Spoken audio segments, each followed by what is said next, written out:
시청자 여러분 안녕하십니까. 이제 6월 15일 마지막 심야 방송이 되겠습니다.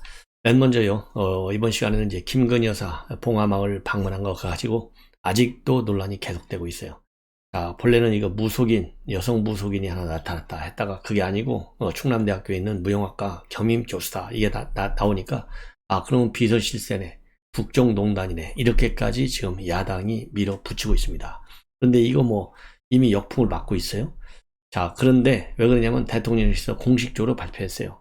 그 무속인이 아니고 충남대 무용학과 교수다. 그리고 김건희 여사하고는 10여 년 이상 아주 가깝게 지내오고 있다. 그리고 김건희 여사 요청에 의해서 동행하게 됐다. 그리고 구인사 방문할 때도 같이 간 건 맞다. 예, 이런 입장을 발표했습니다. 그리고 시사전환에서도 이 특종 보도를 통해서 이제 일각에서는 충남대 교수면은 충남대 교수 홈페이지에 나와야 될 건 아니냐, 안 나온다, 이거 가짜 교수 아니냐, 이런 또 얘기가 나오니까요. 시사전에서 다 조사를 해보니까 전임 교수들만 나오고 이분은 겸임 교수이기 때문에 그 홈페이지에는 이름이 나오지 않아요. 그래서 이제 이거는 클리어 됐어요. 그러니까 이제는 무슨 의혹을 제기하느냐, 그러면 백팩 메고 있는 남자는 도대체 뭐냐, 또 이렇게 나오는 거예요. 그래서 대통령실에서 확인했는데 그 백팩을 메고 있는 남성, 그리고 또 이 김건희 여사의 가방을 들고 있는 여성, 이 두 분은요 정식으로 청와대 직원이에요. 청와대 직원으로 채용이 된 거예요. 말하자면 어공이 된 거죠. 어공이. 쉽게 얘기하면 언제든지 새로운 정부가 들었으면 청와대는 특히 대통령을 보좌하는 기후자 조직이지 않습니까? 그러다 보니까 늘공도 물론 있지만은 어공도 많이 있어요. 문재인 대통령 때 어공 얼마나 많이 들어갔습니까? 그런 것처럼 어공이 반드시 필요해. 그럼 이 사람들은 어공이 됐는데 코바나 컨텐츠에서 김건희 여사하고 함께 일을 했던 사람이에요. 그러니까 김건희 여사를 잘 모시려면 김건희 여사를 잘 아는 분이 일단은 제일 좋은 거 아니겠어요? 그러니까 어공으로 들어간 거예요. 그래서 이 김건희 여사를 모시고 맞으면 이 봉화마을을 간 거예요.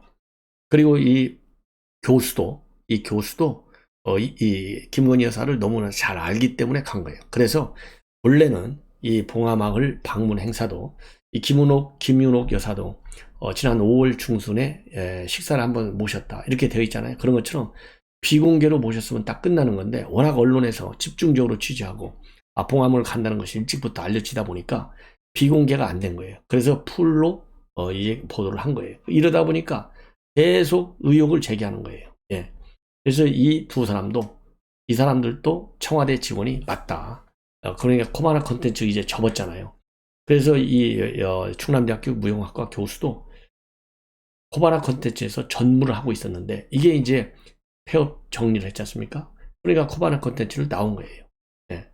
그래서 이제는 분명하게 김건희 여사와 관련된 모든 수행원들의 그 정체가 이제 전부 다 어떤 사람들인지 밝혀졌어요. 그래서 이 손가방을 대신 든 사람, 이 사람은 유모 씨고요. 이 백팩을 맨 사람은 정모 씨인데 전부 다 대통령실 정직원이다. 비서는 절대 아니다. 그리고 또요, 국회의원 보좌관 출신으로 현재 부속실 소속으로 돼 있는 조모 행정관, 김모 행정관, 이렇게 해서 4명의 직원이 정식 대통령실 직원이 모시고 간 거예요. 자, 이러다 보니까 이제 이준석 대표도 이게 뭐 무속인이라고다가 이 행정관이 밝혀졌는데 자꾸 더 이상 따지지 말아라. 그래서 이건 민진요다. 즉 민주당이 진실을 밝히라고 요청하는 건데 이건 잘못된 거다라고 입장을 밝혔어요. 근데 이렇게 해서 논란이 계속되니까, 특히 민주당 측에서 이 논란이 계속되니까 결국은 진중권 교수가 오늘 이제 CBS 뉴스 라디오에 나와가지고요, 나름대로 해석을 했어요. 자, 뭐냐, 김건희 트집 잡는 거 이거는 이해할 수가 없다. 이런 식으로 트집을 잡는다면 예수도 유죄 판결을 받을 것이다. 민주당은 사생팬이다.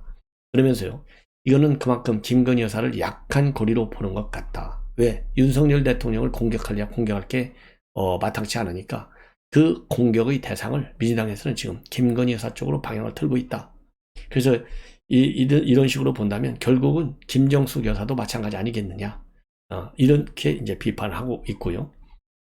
그 비판의 내용을 보면 이렇게 논지를 펴고 있습니다. 바로 CBS 라디오의 한판 승부에서 밝힌 내용인데요. 이 김건희 여사의 이런 트집과 관련해서 뭐 이걸 가지고 트집을 잡는지 모르겠다. 이러한 사소한 것들은 그만 접었으면 좋겠다. 야권이 거의 무슨 사생 팬처럼 이런 트리비아들을 자꾸 정치문자, 트리비아라고 하는 것은요, 사람들이 알고 싶어하는 숨겨진 이야기를 트리비아라고 그래요. 윤석열 대통령은 개인적으로 흠집을 잡을 때가 좀 마땅치 않으니까 김 여사가 약한 고리라고 여기는 것 같다. 이번에도 처음에는 동행인이 무속인이다, 무당이다 이렇게 공격했다가 아니라 그러니까 이제 공식 비공식 이렇게 해서 공격하는데, 공식적인 자리에 비공식적으로 사인에게 도움을 받는 것이 왜 나쁜지 모르겠고 이해가 정말 안 된다. 그리고 야권이 이런 식으로 자꾸 사소한 나쁜 이미지를 뒤집어 씌우려고 하는 전략인데, 이런 것들이 민주당을 망치겠다는 거예요. 그래서 이런 것은 지지층에 도움도 안 되고, 다수는 누구 겁니까? 묻다가 결국 이명박한테 갔고, 생태탕 하다가 오세훈한테 갔고, 이번에는 건진법사 탄핵하다가 정권이 넘어갔다, 이렇게 꼬지고 있습니다. 그러면서요, 진 교수는 크게 잘못된 것을 지적해야 하는데 그냥 자기 도와줄 사람 데리고 간 거에서 국가 운영까지 이슈가 넘어가 버렸는데, 어떻게 할 건지 너무 뻔한 거 아니냐. 그 다음에 비선 실세, 그 다음에 최순실 프레임이 너무 뻔하다. 예, 이거 제가 더 그랬잖아요. 이거 비선 실세라는 얘기는 최순실이고, 국정농단이라는 것은 박근혜 대통령의 국정농단, 이걸로 몰고 가려고 하는데, 이런 프레임 작전 이제 우리 국민한테 넘어가지 않는다. 저도 어제부터 그렇게 말씀을 드렸잖아요. 진중권 교수 저하고 생각이 똑같아. 그러면서 이걸 가지고 따져서 의미를 부여하는 식이고 의혹을 제기한다면 예수 그리스도 우면허 의료 행위와 불법 주종 행위로 집어넣을 수 있다, 이렇게 비판하고 있습니다. 그리고요, 이 CBS에 함께 출연한 김성애 전 열린민주당 대변인인데, 이분은요, 문재인 전 대통령도 사책 다니고 가게에 가서 물건 사고 했는데 언론을 안 끌고 다녔다. 김건희 윤석열 부부는 언론을 끌고 다닌다는 것만 차이가 있다. 아니, 김건희하고 이 여사하고 윤석열 대통령이 언론을 끌고 다닙니까? 언론이 너무나 그야말로 피곤할 정도로 집중 마크해서 취재에 열을 올리는 거. 과장 취재예요. 과장 취재.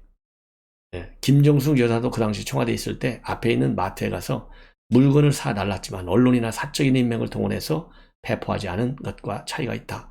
이거는 비교의 관점이 아주 잘못됐어요. 그러니까 여기에 대해서 진중권 교수, 김정숙 여사도 만약에 약한 고리를 찍혔으면 온갖 트집을 다 덮는다. 슈퍼마켓에 가서 나올 때까지 내가 볼 때는 트집 잡으려면 10개는 잡을 수가 있다, 이렇게 반박을 했는데요. 진중권 교수, 우리 국민의 상식적인 수준에서 볼 때 아주 옳은 비판과 반박을 했다, 이렇게 저는 판단이 됩니다. 그리고요, 지금 김동연 경기지사 당선인이 아주 종횡무진하고 있어요. 광폭 행보를 보이고 있습니다. 인천시장을 만나서 또 오세훈 시장을 만나서, 그리고 나서는 이제 누구를 만났느냐? 바로 권양숙 여사도 만나고요. 그 다음에 문재인 대통령 내외도 만났어요. 그래서 오늘 당연히 이제 고생 많이 했다, 축하한다, 이런 덕담을 나누고 성공적으로 잘 좀 해라, 이런 또 요청도 받고요. 그리고 이제 그야말로 다짐도 하고, 김 당선인 이런 얘기를 나눴어요. 그래서 이와 관련된 얘기를 종합해 드리면은 오늘 어제죠, 어제 2시쯤에 부인하고 같이 평산마을을 방문해서 1시간 정도 예방을 했다고 합니다. 그런데 조금 달라진 것이요, 문재인 대통령이 이 수염을 갖다가 굉장히 많이 지금 기르는 것 같아요. 그래서 옥수수를 먹으면서 이제 얘기를 나누고 큰 소름도 웃음소리도 많이 또 나왔다고 그래요. 그래서 이 김동연 당선인은 기자들한테 선거를 마치고 감사 인사도 전하고 또 좋은 말씀도 듣고 또 당선인으로서의 다짐, 결의도 다지기 위해서 왔고, 문재인 전 대통령이 당선에 대한 축하 말씀, 경기 도정을 살피고 경기도민 삶의 질을 향상시키는 데 매진해서 좋은 성과를 올려달라, 덕담, 이런 당부 말씀이 있었다. 그리고요, 특이한 것은 국민 통합을 당부했답니다. 그래서 갈라져서 반복하고 있는 정치판에 대해서 통합정치 얘기를 해줬다고 하는데, 가슴에 잘 새기겠다, 이렇게 입장을 밝혔는데요. 여기에서 나머지는 경기도정 잘 살펴라, 다 좋은 얘기죠. 통합정치하라, 다 좋은 얘기예요. 그런데 통합정치에 제일 반대되는 게 뭡니까? 분열정치잖아요. 국민을 좌우로 갈라치게 한 거. 대한민국 역사상 말이죠, 역대 대통령 중에서 국민을 분열정치의 대상으로 삼은 유일한 최고의 대통령은요, 문재인 대통령이었어요. 본인이 반성하는 메시지로 여기에 하나 덧붙여서, 아, 내가 통치를 해보니까 이 진보, 그 다음에 보수 나눠서 통치하면 안 되더라. 그런 것처럼 경기도지사도 그렇게 하지 마. 내가 잘못한 것 좀 시정 좀 해줘. 이 말을 좀 덧붙였으면 얼마나 좋을까 하는 아쉬움이 생깁니다. 그리고 어제 오전에는요, 이 봉화마을을 방문해서 방명록에 노무현 대통령님 뜻 받들어 사람 사는 경기도에서부터 만들겠습니다. 이렇게 적어 놓고 왔고요. 이 환담에서 정치적 스승인 대통령님과 함께 만든 비전 2030은 사람 사는 세상을 만들어가는 지침서다. 경기도정에서 실현되도록 노력하겠다. 이런 입장을 내놨고, 이 권양숙 여사는 경기사 후보일 때 길에 찾아와 주시고 당선이 돼 또 찾아와서 반갑고 고맙다. 꼭 뜻을 잘 펼쳐달라. 이런 덕담을 했다고 합니다. 자, 이제 문제는요, 또 이제 박지원. 매일같이 거의 지금 이제 퇴직한 이후로 말이죠. 거의 2, 3회 정도 빼놓고는 매일같이 방송 나오고, 그것도 방송도 여러 방송. 페북에도 글을 올리고, 지금 난리가 났어요. 예. 지 멋대로 지금 해석하고 풀고 다녀요. 이러다 보니까요, 야권 내부에서 지금 뭐라 그럴까요? 돌을 맞고 있어요. 이건 전직 국정원장으로서 부적절하다. 이런 처신이 나오고 있습니다. 박지원 원장, 특히 X파일 가지고 지금 어마어마하게 파장을 일으키고 있지 않습니까? 그래서 본인도 JTBC 방송에 나가서는 X파일 얘기했다가 요즘 복날개 맞듯 맞고 있다라고 했는데요. 이 말을 뻔뻔스러운 게 하는 걸 보면 이 몰매 맞아가지고, 몰매 맞지도 않았죠. 손방망이 정도 맞았는데 이것이 오히려 더 박지원 원장의 주가를 올려준 것 같아요. 더 펼치고 다녀요. 그래서 지금 민주당에서는요, 이러다가는 큰 실언하는 거 사고 치는 거 아니냐, 이렇게 지금 우려가 많이 나오고 있다고 합니다. 그래서 X파일 얘기를 자세히 하지 않겠다고 말을 하면서도 매일같이 이슈화시키고 있어서 오히려 의문만 키우고 있다. 이런 비판적 시각이 나오고 있고요. 저러다가 큰 사고 치는 거 아니냐. 그리고 또 하나 사고 친 거 저도 얘기했잖아요. 러시아 대통령 곧 제거될 수 있다고. 푸틴. 이게 할 일입니까? 국정원장이나까지 한 사람이. 그래서 제2 실현에 대한 우려가 민주당 내부에서도 굉장히 커지고 있고, 그리고 전직 국정원장이 퇴임 직후에 하자마자 바로 언론에 다니면서 매일같이 떠들어대는 거 부적절하다. 예, 그러다가 부지불식간에 실수라도 하면 어떨 것이냐. 그리고 박용진 의원도요, 국정원장이라고 하는 자리가 3년 정도는 봐도 못 본 것처럼, 들어도 못 들었던 것처럼 또 하실 말씀이 있어도 친부의 시간을 가져야 되는 것 아니냐. 이런 비판하고 있고, 하태경 의원도요, 공직을 통해 취득한 국가의 기밀을 언론의 관심 끌기용으로 이용하는 행위 용납될 수 없다. 박지원 원장은 공직을 지낸 사람으로서 정보기관의 수장을 지내신 분으로서 국가가 당신에게 맡겼던 책임의 무게만큼 그 언행에 대해 책임을 져야 한다. 이러한 비판을 내놓고 있습니다. 그리고 시민단체 대한연재는요, 이 X파일로 논란을 일으킨 박지원 원장 국정원법 위반으로 고발을 합니다. 오늘 15일 날 고발해요. 중앙지검에. 그래서 이 X파일에 국정원에 존재한다는 점, 이걸 공개한 것은 국정원법 제2조, 국정원법 17조에 위법되는 불법행위다. 향후 자신의 더불어민주당 복당, 당권 장악을 위한 여당 협박 및 현 정부 압박 수단으로 국정원 내 정보를 이용하려는 행위에 대해서 처벌을 요청한다. 이런 취지하에 고발장을 제출한다고 합니다. 예. 그래서 이 대한연대는요, 본래 시민단체인 미래 대한행동의 후신입니다. 그래서 지난 4월 7일 날 명칭을 대한연대로 바뀌었고, 90년대 범민련 남측본부 사무처장을 지낸 민경호 씨가 상임대표, 서민 단국대 교수가 공동 대표를 맡고 있습니다. 네. 이거 강력하게 의법 조치를 좀 해야 될 것 같아요. 그리고 이재명 의원, 이제 후원금을 말이죠, 어제 하루 그냥 2시간 만에 목표액 1억 5천만 원을 다 모았어요. 네. 근데 선거가 없는 해는 목표액이 1억 5천 밖에 안 돼요. 선거가 있을 때만 3억 원. 그래서 목표를 그냥 2시간 반 만에 다 채웠다. 그리고 지난번에 보궐선거 출마했을 때도요, 개설 2시간 만에 모금 한도 1억 5천만 원을 채워줬는데 대단합니다. 아, 참. 이제는 서울의 소리 백은종 대표, 어제 윤석열 대통령 집 앞에서 회생법원 앞에서 시위를 했지 않습니까? 맞불 시위. 그런데 최근에요, 가세현 업무방해 혐의로 고발을 해가지고 벌금 300만 원을 지난 9일 날 선고를 받았고, 그리고 또 이 김건희 여사로부터 1억 원의 손해배상 청구 민사 소송도 별도로 진행되고 있다는 점 참고로 말씀을 드립니다. 그리고요, 지금 이제 조국 이 서울대 교수로 돼 있죠. 복직 후에 말이죠. 3년간에 걸쳐서 급여 무려 얼마를 받았냐?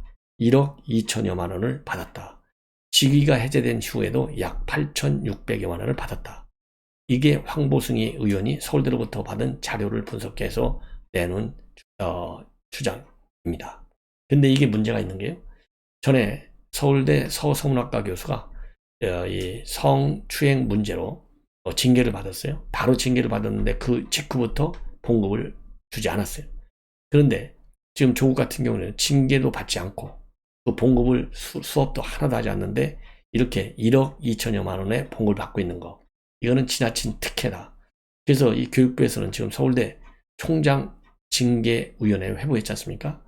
자, 그런데 이 조국 교수 봉급 받은 거, 이거 제가 누차 말씀드린 대로요, 반드시 사회에 환원하라, 그런 주장을 다시 한번 하고 싶습니다.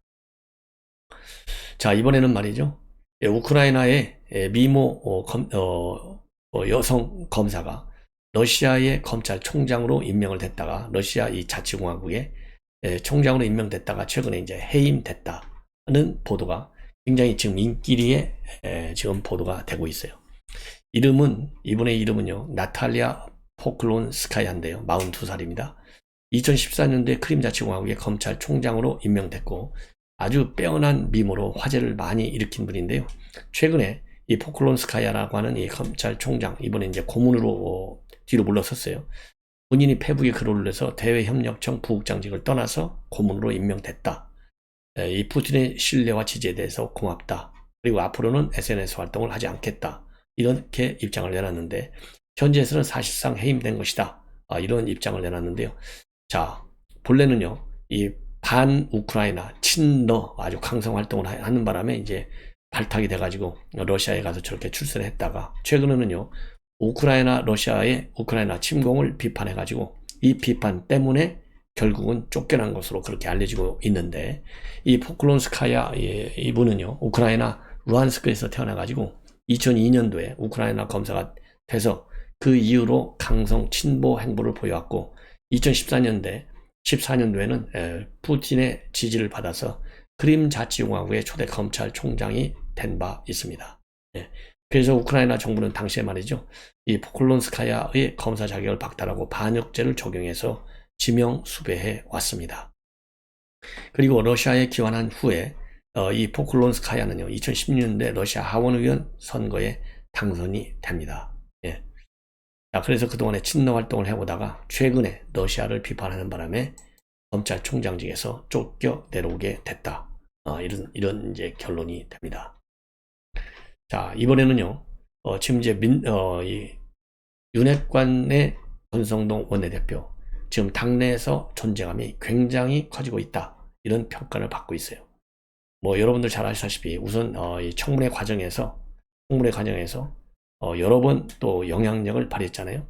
정호영 복지부 장관 우려를 표명해갖고 결국 자진 사퇴하게 했고, 그리고 또 이 한더스 총리 끝까지 버티게 해서 인준을 받아냈고, 그 다음에 추경안도 결국은 지방선거제 처리라고 하는 대통령실과 여당의 목표를 이뤄냈고요.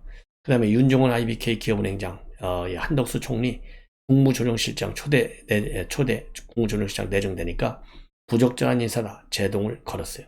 그래서 결국은 고사하게 만들었죠. 그리고 정진석 의원과 이준석 대표의 충돌, 여기에서 감정 싸움으로 비화하는 것 적절치 않다. 이렇게 해서 또 이 마무리를 하고요. 그 다음에 최근에 민들레 모임, 내가 끝까지 반대하겠다. 그래서 장지원 의원도 만세, 항보를 하게 만들었어요. 이런 걸로 인해서 초기에 검수안박과 관련해서 이제 왔다 갔다 하는 바람에 책임론까지 나왔지만은 결국은 윤석열 대통령의 막강한 신뢰와 지원 하에 이제는 제대로 역할을 해나가고 있다. 이런 지금 평가가 나오고 있습니다. 그렇지만은 당내 일각에서는요, 그럼에도 불구하고 진짜 시험은 지금부터 시작된다. 그래서 이 후반기 원 구성 협상, 그 다음에 국정과제 지원을 위한 입법활동, 여기 이런 것들이 큰 과제로 되어 있는데, 과연 이런 것을 지금 이제 특히 원 구상, 완전히 협상이 교착돼 있지 않습니까? 어떻게 풀어나가야 될지. 그리고 국회법 개정안도 대통령이 이제 거부권 행사하겠다라는 입장을 밝혔는데 실제로 거부권을 행사할 경우에는 또 어마어마한 또 이 후폭풍이 얘기되거든요. 그래서 대야 협상, 어떻게 해서 국회법 개정안을 또 밀어낼 것이냐, 이런 점도 하나의 역량 평가에 상당히 중요한 변수가 될 것이다. 이러한 또 이 관측 포인트도 나오고 있습니다. 마지막으로 말이죠. 이 홍준표 의원 어제에 이어서 오늘 또 계속해서 중요한 입장을 내놓는데요. 뭐냐? 하나는 지금 현재 정진석, 그 다음에 이준석 대표 이런 분란, 또 이 민들레 모임 이런 걸 가지고 지금 현안이 쌓이면서 이 당이 내용의 불씨를 지금 안고 있는 상황인데 지금 가까스로 정권 교체를 이루었는데 그리고 지방선거도 선전하고 그러면 당이 하나가 돼야 된다. 그래서 정권 기초를 다지는데 전념해야 하는데 지금 아직 대통령이 정치물이 덜 들었는데 도와주지를 못할 망정 당권 추정에만 열을 올린다면 결국 그거는 국민을 배신하는 거다. 그리고 산적된 현안이 쌓인 국회는 내팽개치고 당권 투쟁을 한다는 것은 말이 안 된다. 모두들 자중자애하라. 지금은 힘을 모아 정권의 기반을 닦을 때다. 이러한 입장을 내놓고 있고요. 최근에 이준석 대표가 지금부터는 이제 내정치를 하겠다 그랬잖아요. 제대로 정치 한번 해보겠다고. 이 문제와 관련해서는 그러면 지금까지 타인을 위한 정치를 해왔다는 거냐? 이렇게 역으로 치고 있습니다. 여러분들 잘 아시다시피 경선 국민에서 이준석 대표, 이 친홍준표 입장을 쭉 유지해 왔거든요. 그런데 이제 홍준표 대표가 거꾸로 이준석 대표를 치고 나오는 국면으로 지금 역전이 된 상황입니다. 시청자 여러분, 이것으로 오늘 심야 방송을 모두 마치겠습니다. 편안히 주무십시오.